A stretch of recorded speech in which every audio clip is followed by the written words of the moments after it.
Hello guys, आपका स्वागत है मेरे YouTube चैनल में। इस वीडियो में हम देखने वाले हैं टाइप टूल के अंदर हम स्ट्रोक, शैडो वगैरह किस प्रकार देते हैं और किस प्रकार हम उनमें एनिमेशन करते हैं, किस प्रकार हम मूवीज़ के अंदर टाइटल यूज़ करते हैं, किस प्रकार न्यूज़ के अंदर टाइटल यूज़ करते हैं। ये सब चीज़ें मैं आपको कंप्लीट बताऊंगा, लेकिन एक चीज़ ध्यान रखना, इस क्लास में हमारा टाइप टूल यानी टाइटल्स ख़त्म नहीं होंगे, क्योंकि इनके अंदर कई सारी सेटिंग्स होती हैं, कई सारी एनिमेशंस होती हैं, वो सब हमको सीखनी है। तो आपको यहाँ पर सबसे पहले आ जाना है, यहाँ पर आपने क्लिक करके रखना है। तो यहाँ पर आपको पहला मिलेगा टाइप टूल, दूसरा मिलेगा वर्टिकल टाइप टूल। दोनों में ज़्यादा डिफरेंस नहीं है। वर्टिकल टाइप टूल क्या होता है, आपको एरिया सेलेक्ट करना है और ऊपर से नीचे की ओर हम टाइटल लिखते हैं। फर्स्ट में हम बात करते हैं यहाँ पर टाइप टूल के बारे में, जिसका शॉर्टकट होता है टी। यहाँ पर मैं वी सेलेक्ट कर लेता हूँ। उसके बाद जैसे ही मैं टी प्रेस करूंगा तो हमारा टाइप टूल यहाँ पर सेलेक्ट हो जाएगा। सबसे पहले आपने ये चीज़ हमेशा ध्यान रखनी है, जैसे यहाँ पर ये हमारी वीडियो सेलेक्ट है तो आपने इसे डी सेलेक्ट कर देना है। यहाँ पर क्लिक कर दें, यहाँ पर कर दें, कहीं पर भी कर दें। उसके बाद आप जैसे ही स्क्रीन पर आएंगे, यहाँ पर आप देखें, यहाँ पर ये कर्सर आपको दिखा रहा है। उसके बाद जैसे ही आप यहाँ पर जाएंगे प्रीव्यू विंडो पर, तो यहाँ पर आपका जो टाइप टूल है वो यहाँ पर बाय डिफ़ॉल्ट सेलेक्ट हो जाता है। यहाँ पर आप देख सकते हैं। जैसे ही आप यहाँ पर राइट क्लिक करेंगे तो यहाँ पर आपको लिखने का ऑप्शन मिल जाएगा और यहाँ पर आपको एक ग्राफिक लेयर देखने को मिल जाएगी।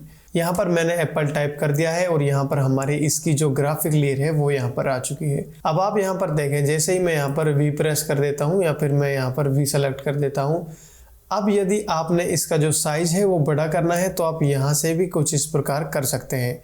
यहाँ पर आप देखें, ये हमारा एंकर पॉइंट टूल है, इसको हमेशा आपने उठाना है। जब ये वाला आइकन आ जाता है तो इसको आपने यहाँ पर सेंटर में ले जाकर छोड़ देना है। अब आप यहाँ पर देखें, इफेक्ट पैनल के अंदर इसकी एक लेयर बाकायदा बन गई है। यहाँ पर टेक्स्ट की लेयर है और यहाँ पर ब्रैकेट में एप्पल लिखा हुआ है। ब्रैकेट का मतलब ये है जो यहाँ पर लिखा हुआ है वो चीज़ आपको यहाँ पर दिखाता है। अब यदि आप इसे लेफ्ट राइट करना चाहते हैं तो कुछ इस प्रकार पोजिशन से आप इसे कर सकते हैं, नो प्रॉब्लम। लेकिन प्रोफेशनल लेवल पर करना है तो यहाँ पर आपको पोजीशन दी हुई है, लेकिन इससे एनिमेशन मत करना, ये आपको पहली चीज़ यहाँ पर ध्यान रखनी है। अब यहाँ पर आपने आ जाना है इस ग्राफिक लेयर के अंदर। यहाँ पर आप इसे कुछ इस प्रकार डिसेबल और इनेबल कर सकते हो। यहाँ पर मैं आता हूँ इस एरो पर, यहाँ पर क्लिक करता हूँ तो इससे रिलेटेड जितनी भी प्रॉपर्टीज हैं वो हमारे सामने आ चुकी है। यहाँ पर हमको फर्स्ट में मास्किंग का ऑप्शन मिलता है, इसको हम बाद में देखेंगे। सेकेंड नंबर पर हमको यहाँ पर फॉन्ट का ऑप्शन मिलता है। यहाँ पर अब जैसे मैं यहाँ से फॉन्ट चेंज कर देता हूँ, आप चाहे तो इसको कंट्रोल ऐसे सेलेक्ट कर सकते हैं या फिर आप डायरेक्टली अपने माउस की राइट की को क्लिक रखें और इस प्रकार सेलेक्ट कर सकते हैं और यहाँ से आप अपना फॉन्ट कुछ इस प्रकार चेंज कर सकते हैं। जैसे यहाँ से मैं ले लेता हूँ ये वाला फॉन्ट। उसके जस्ट नीचे हमको यहाँ पर फॉन्ट स्टाइल मिलता है। यहाँ पर आप जैसे क्लिक करोगे तो इसको बोल्ड, इटैलिक, रेगुलर वगैरह जो आप करना चाहें वो कर सकते हैं। उसके बाद भी हमको यहाँ पर कई सारे फॉन्ट स्टाइल मिलते हैं। जैसे यहाँ पर आप क्लिक करोगे तो ये और ज़्यादा बोल्ड हो जाएगा, यहाँ से ये थोड़ा इटैलिक टाइप में चला जाएगा। उसके बाद हमको यहाँ पर ऑल कैप्स का ऑप्शन मिलता है, यानी जितनी भी डिजिट्स हैं एप्पल की वो सब बड़े लेटर्स के अंदर आ जाएंगी। यहाँ पर आप देख सकते हैं। मैं यहाँ पर हमारा जो इफेक्ट कंट्रोल है उसको थोड़ा सा यहाँ से बड़ा कर देता हूँ ताकि हमारी सारी चीज़ें विजिबल हो सके।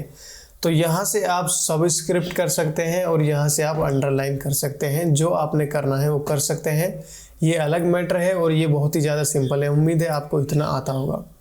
यहाँ से हम जो हमारा फ़ॉन्ट साइज है उसको घटा बढ़ा सकते हैं कुछ इस प्रकार, यहाँ पर आप देख सकते हैं। उसके जस्ट नीचे हमको यहाँ पर अलाइनमेंट का ऑप्शन मिलता है और भी यहाँ पर कई सारी प्रॉपर्टीज़ हमारे सामने हैं जिनका डिस्कशन हम बाद में करेंगे। पहले हम यहाँ पर बेसिक चीज़ें देख लेते हैं। यहाँ पर आप देखें, ये वी है जो कि फ़ॉन्ट का जो स्पेस है उसको यहाँ पर मेज़र करता है। यहाँ पर आप देखें, या तो आप डायरेक्ट टाइप कर सकते हैं, जैसे यहाँ पर मैं 20 टाइप कर देता हूँ। यहाँ पर आप देखें, जैसे ही मैंने 20 टाइप किया तो इसका जो स्पेस था वो यहाँ पर बढ़ गया है। यहाँ पर मैं 40 ले लेता हूँ। उसके बाद यहाँ पर आप देखें इसका स्पेस है वो बढ़ता ही जा रहा है। उसके बाद हमको यहाँ पर ये वाला ऑप्शन मिलता है, उसके बाद हमको ये वाला ऑप्शन मिलता है। यहाँ पर आप देखें, इसको कम या ज़्यादा करने पर कोई भी इफेक्ट हमारे सामने नहीं आ रहा। उसका रीज़न ये है कि ये वाला जो फॉन्ट है वो हमारा नीचे वाली लाइन में नहीं है, यानी इसको अप्लाई करने के लिए हमारे पास जो फॉन्ट है वो यहाँ पर 2 लाइन्स में होना चाहिए। उसके बाद ये सारी प्रॉपर्टीज़ हैं जिनको हम लास्ट में देखने वाले हैं। ये बहुत सारी काम की चीज़ें हैं, जैसे यहाँ पर मैं आपको कुछ चीज़ें दिखा देता हूँ। यहाँ पर आपने क्लिक करना है और यहाँ पर मैं टाइप कर देता हूँ BALL। उसके बाद यहाँ पर मैं Ctrl A करता हूँ, ये और सेलेक्ट हो जाता है। अब आप यहाँ पर देखना, जैसे ही मैं इसको कम या ज़्यादा करता हूँ तो इनके बीच का स्पेस कम या ज़्यादा हो रहा है, तो इसको आप यहाँ से मेंटेन कर सकते हैं। और उसके बाद यहाँ पर आप देखें, यहाँ से आप इसको लेफ़्ट या राइट उठाकर ले जाना चाहें तो वो कर सकते हैं।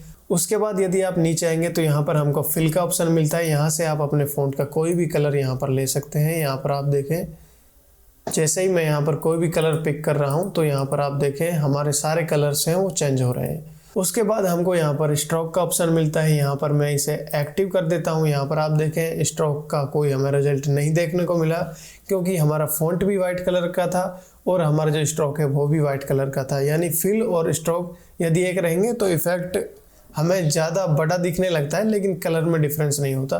तो यहाँ से हम रेड कलर सेलेक्ट कर लेते हैं ताकि वो वाइट पर अच्छे से विजिबल हो सके। यहाँ पर आप देख सकते हो, हमारा जो स्ट्रोक है वो यहाँ पर आ चुका है। यहाँ से हम कोई भी स्ट्रोक का कलर पिक कर सकते हैं। जैसे यहाँ पर मैं इस कलर को यहाँ पर डाल देता हूँ तो ये वाला जो कलर है वो पिक हो चुका है। यहाँ पर मैं कलर पिकर को सेलेक्ट करता हूँ और यहाँ से कुछ ये वाला कलर ले लेता हूँ, जैसे ये वाला। तो यहाँ पर आप देखें वो वाला कलर आ चुका है। यहाँ पर एक चीज़ ध्यान रखना, जो भी कलर आपने देना है वो यहाँ से आप पिक कर सकते हैं। जैसे यहाँ पर मैं वापस से ब्लू पर क्लिक कर देता हूँ, वापस मैं यहाँ पर रेड कर देता हूँ। यहाँ पर आप देखें इस प्रकार आप कलर सेलेक्ट कर सकते हैं। उसके बाद आपने ओके पर क्लिक कर देना है। यहाँ पर आप जो आपके स्ट्रोक है उसकी वैल्यू बढ़ा सकते हैं कुछ इस प्रकार। यहाँ पर आप देख सकते हैं कुछ इतना है, ठीक है। उसके बाद यहाँ से आप इसका जो अलाइनमेंट है वो चेक कर सकते हैं। आपने आउट रखना है, इनर रखना है या फिर सेंटर रखना है, वो आप यहाँ से सेलेक्ट कर लेना। आप चाहें तो स्ट्रोक की वैल्यू यहाँ से डायरेक्ट पुट कर सकते हैं, या फिर आप राइट साइड इसको खींचोगे तो यहाँ से स्ट्रोक बढ़ेगा और लेफ्ट साइड माउस को करोगे तो स्ट्रोक की वैल्यू यहाँ से घटेगी। अब यदि आपने मल्टी स्ट्रोक लेना है, जैसे यहाँ पर आपने मल्टी स्ट्रोक लेना है, तो उसके लिए क्या करें, तो यहाँ पर प्लस का आइकन है, यहाँ पर आपने क्लिक कर देना है। यहाँ पर इस बार आप कोई और कलर पिक कर लें, जैसे यहाँ पर मैं येलो कलर पिक कर लेता हूँ कुछ ऐसा। उसके बाद यहाँ पर मैं ओके प्रेस करता हूँ तो यहाँ पर आप देखें ये जो कलर है वो यहाँ पर बहुत ही कम दिख रहा है। इसको यहाँ पर मैं इंक्रीज़ कर देता हूँ कुछ इतना। यहाँ पर आप देख सकते हैं अभी, क्योंकि हमने इसका जो स्ट्रोक वैल्यू है वो फ़िलहाल 21 ले रखा है। यदि हम इसको थोड़ा और बढ़ाएंगे तो इसका जो स्ट्रोक है वो हमारे सामने ज़्यादा दिखने लगेगा। इस प्रकार आप यहाँ पर 2 या 3 या 4 जितने आपको स्ट्रोक चाहिए वो ले सकते हैं। बहुत ईजी है। यहाँ पर मैं इसे डिसेबल कर देता हूँ और उसके बाद यहाँ से इसको मैं फिट टू प्रीव्यू विंडो कर देता हूँ। उसके बाद हमको यहाँ पर ऑप्शन मिलता है बैकग्राउंड का, तो उसके लिए यहाँ पर मैं स्ट्रोक को थोड़ी देर के लिए हटा देता हूँ। यदि आप यहाँ पर क्लिक करेंगे तो रिमूव हो जाएगा, यदि आप वापस क्लिक करेंगे तो वहाँ पर स्ट्रोक एक्टिव हो जाता है। यहाँ पर मैं वापस क्लिक कर देता हूँ। इसी प्रकार यदि आपने बैकग्राउंड ऐड करना है तो यहाँ पर आप क्लिक कर दें।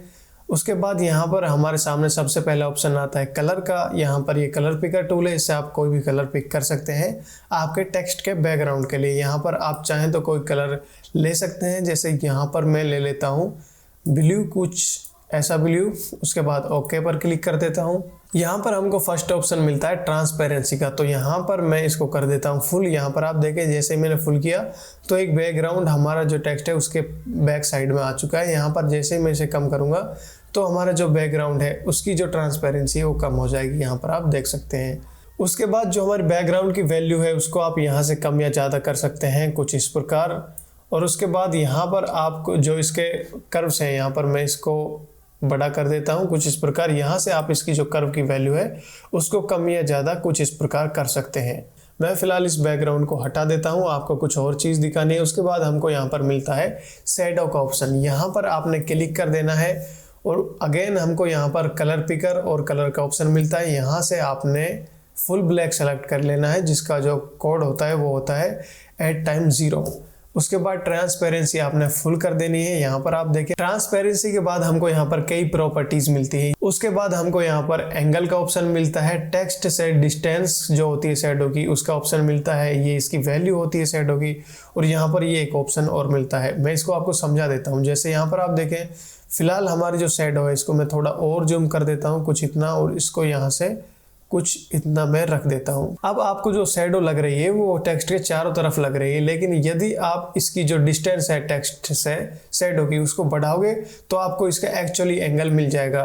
तो अब इसका एंगल यहाँ पर है, यदि आप एंगल की वैल्यू बढ़ाते हो तो ये टेक्स्ट के चारों तरफ घूमने लगेगा। जहाँ पर आपको ये चाहिए वहाँ पर आप इसे रोक सकते हो। जैसे आपने यहाँ पर ये रोक दी, उसके बाद आपने जो आपके डिस्टेंस है उसको यहाँ से कम करना है, कुछ इतना आपने कर देना है। उसके बाद वैल्यू आप जैसे ही बढ़ाएंगे तो आपकी जो शैडो है वो थोड़ी हैवी होने यहाँ पर लग जाती है। तो आपने यहाँ पर कुछ इतना इसे रखना है और यहाँ से आप ट्रांसपेरेंसी हल्की सी आप कम कर सकते हैं, कुछ इतनी। और उसके बाद ये जो हमारा ऑप्शन है, इससे आप इसमें जो ब्लर वाला इफेक्ट है वो अप्लाई कर सकते हैं शैडो में।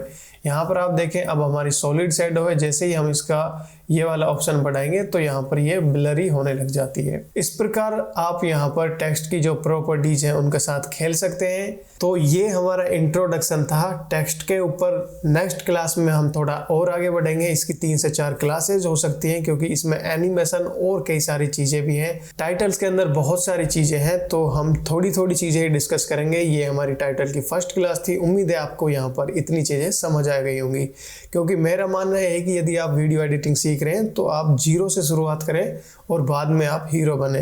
तो यहाँ पर मैं आपको पहले ही बेसिक प्रॉपर्टीज से रूबरू करा रहा था जो मैंने आपको बता दी।